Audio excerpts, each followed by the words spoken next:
The Northern White-Cheeked Gibbon is a medium-sized gibbon weighing approximately 10 kilograms.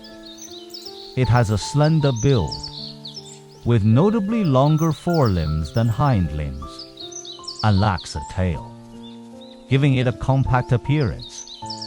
Males are predominantly black, with a distinctive pointed and elongated crown of head fur, accompanied by large white patches on both cheeks, a highly recognizable feature of this species. This gibbon is endemic to the border regions of China, Laos, and Vietnam. It primarily inhabits tropical rainforests and montane, evergreen broadleaf forests.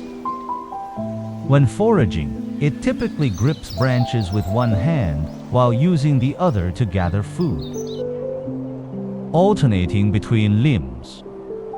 Its diet consists mainly of wild fruits, young leaves, flower buds, and tree shoots. The Northern White-Cheeked Gibbon has an extremely restricted distribution, with a total habitat area of less than 800 square kilometers. In China, it is found only in southern Yunnan Province. It is classified as critically endangered globally by the IUCN.